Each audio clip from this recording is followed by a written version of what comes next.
आज इस वीडियो में इकोनॉमिक्स के एक बहुत ही महत्वपूर्ण क्वेश्चन पर चर्चा करेंगे जो आपके आने वाले बोर्ड एग्जाम के लिए काफी महत्वपूर्ण होगा। इस वीडियो के अंदर में हम लोग एक बेहतरीन तरीका से जानने का प्रयास करेंगे कि राष्ट्रीय आय में वृद्धि भारतीय विकास के लिए किस तरह से लाभप्रद है। राष्ट्रीय आय में वृद्धि भारतीय विकास के लिए किस तरह से लाभप्रद है, इस प्रश्न को एक बेहतरीन तरीका से जानने का प्रयास करेंगे। सबसे पहले 100 बात का एक बात समझिए, क्या भाई राष्ट्रीय आय किस तरह से बढ़ेगा? जब हमारे देश के अंदर में क्या होगा, किसी भी चीज का प्रोडक्शन ज्यादा होगा, और जब किसी भी चीज का प्रोडक्शन ज्यादा होगा तो लोगों को आमदनी मिलेगा, और जब लोगों को आमदनी आय की प्राप्ति होगी तो लोगों की स्थिति बेहतर होगा ना, जिससे हमारा देश भारत ग्रो करेगा ना। ये सब छोटी छोटी बातें हैं। अब फिलहाल यहाँ पर समझिए सबसे महत्वपूर्ण बातें क्या है। किसी भी देश के अंदर में हम चाहते हैं कि हमारे देश की स्थिति बेहतर हो, तो उस स्थिति में उस देश के अंदर में जितने भी पॉपुलेशन है, उस देश के अंदर में जितनी भी जनसंख्या है, उसमें क्या करेंगे, स्किल डेवलपमेंट करेंगे, उसको रोजगार करने के तरीका सिखाएंगे। उसके अंदर में मान के चलिए काम करने का हुनर, चाहे मान के चलिए फर्नीचर बनाने का हुनर क्यों ना हो, चाहे किसी भी चीज़ का प्रोडक्शन करने का हुनर क्यों ना हो। किसी भी देश के अंदर में उस देश की स्थिति को बेहतर बनाना है तो उस देश में रह रहे नागरिकों के बीच में क्या आना चाहिए, स्किल डेवलपमेंट पर काम करना चाहिए ना। स्किल डेवलपमेंट का मतलब क्या हुआ, किसी काम करने का हुनर, जैसे किसी को पढ़ाने का हुनर रहता है, जैसे कि मान के चलिए किसी को कुदाले बनाने का हुनर रहता है, किसी को मान के चलिए खेती बाड़ी करने का हुनर होता है, तरह तरह का, किसी को मान के चलिए एरोप्लेन बनाने का हुनर रहता है, किसी को मान के चलिए अलग अलग तरह के वस्तुओं का निर्माण करने की क्षमता होती है।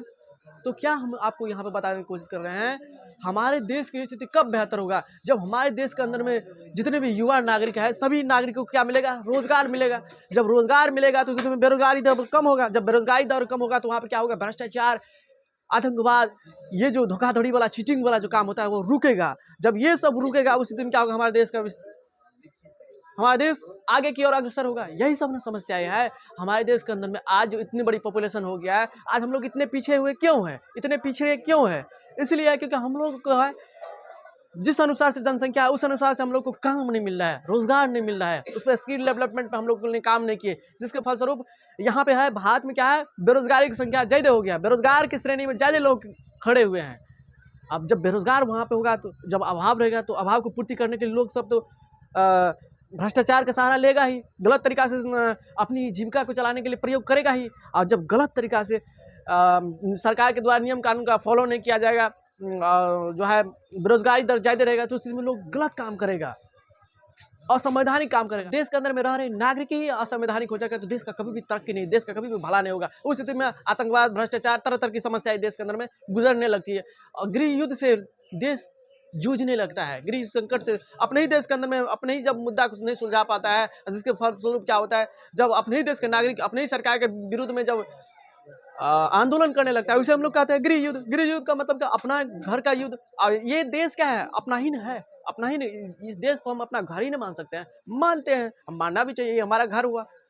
तो कई कारणवश जब मान के चलिए सरकार बेरोजगारी और भुखमरी जैसी समस्या को सॉल्व नहीं कर पाता है, जिस कारण से वो सत्ता में आया, अगर वो कारण को नहीं सॉल्व कर पा रहा है, नहीं कर पाता है, तो उस स्थिति में क्या होता है, यहाँ के लोग जो है उसके विरुद्ध में क्या होता है, आंदोलन कर लेते हैं। यही होता है गृह युद्ध। और जब किसी भी देश के अंदर में गृह युद्ध पनपेगा तो उस देश का कभी भी भला नहीं हो सकता है ना। बात को समझिए, सरकार का विरोध होना चाहिए, जब सरकार का विरोध नहीं होगा तो और खुले सांड की तरह जो है गलत काम करेगा।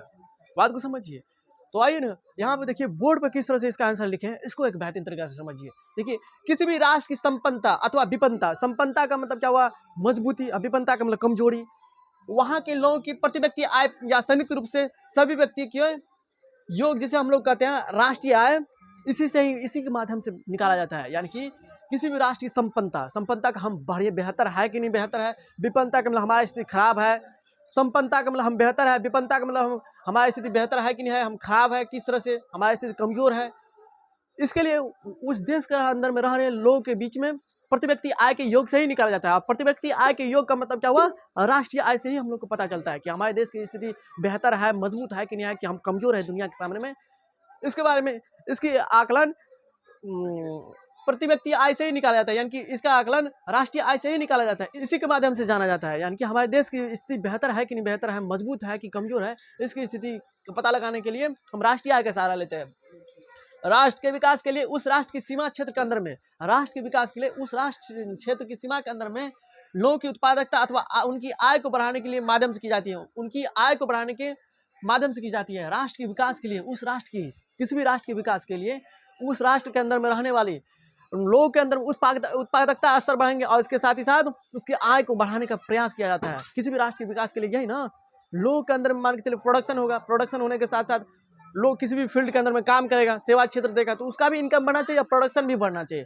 तो इससे क्या होगा, हमारे देश की स्थिति मजबूत हो सकती है, अन्यथा नहीं। बात को समझिए, राष्ट्र के विकास के लिए उस राष्ट्र की सीमा क्षेत्र के अंदर में रहने वाले लोगों की उत्पादकता अथवा उनकी आय के बढ़ने के माध्यम से ही की जाती है। आर्थिक विकास करने के लिए मुख्य रूप से उत्पाद तथा आय में वृद्धि की जाती है। आर्थिक विकास को माप करने के लिए मुख्य रूप से उत्पाद तथा आय में वृद्धि की जाती है। सच भाई, उत्पाद मान के चल प्रोडक्शन ज्यादा होगा और लोगों की आमदनी बढ़ेगी तो हमारे देश का स्वाभाविक है जो है आर्थिक विकास होगा ही।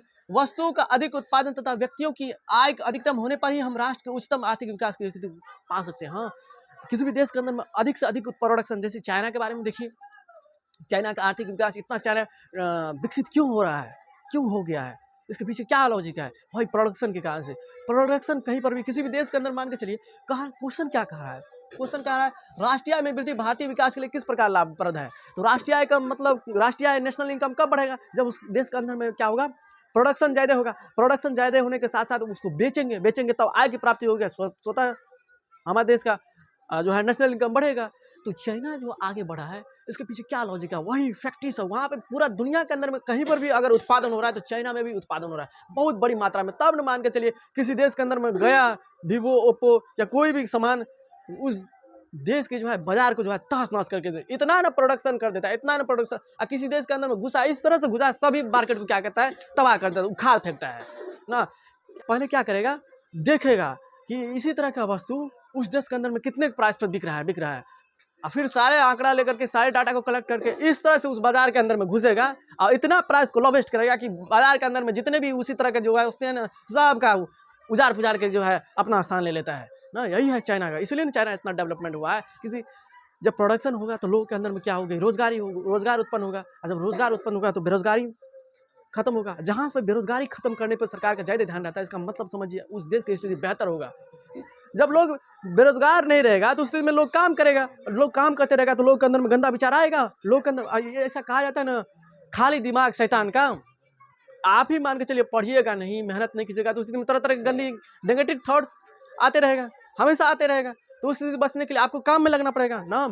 ऐसा कहा जाता है, क्या कहा जाता है, अच्छी किताब या अच्छा दोस्त जिंदगी में मतलब कि जो है जल्दी समझ में नहीं आता है, बार बार उसको पढ़ना पड़ता है, तब समझ पाइएगा कि कौन हमारे लिए अच्छा है कि नहीं है। बात को समझिए। तो चाइना के अंदर में इतना प्रोडक्शन हो रहा है, इसलिए जो है वहाँ पे मान के चलिए बेरोजगारी की संख्या कम हुआ। जब ये बेरोजगारी की संख्या कम होगा तो वहाँ पे क्या होगा, भ्रष्टाचार नहीं होगा। लोग जो है एक दूसरे को तड़पाने की कोशिश नहीं करेगा, लोग एक दूसरे को ठगने का कोशिश नहीं करेगा, लोग ईमानदार बनेगा, सबको काम मिल रहा है, सबको आमदनी का स्रोत है। तो क्यों किसी को मान के चलिए, क्यों किसी का मान के चलिए जो है दुविधा देगा, क्यों किसी को हड़पने का प्रयास करेगा?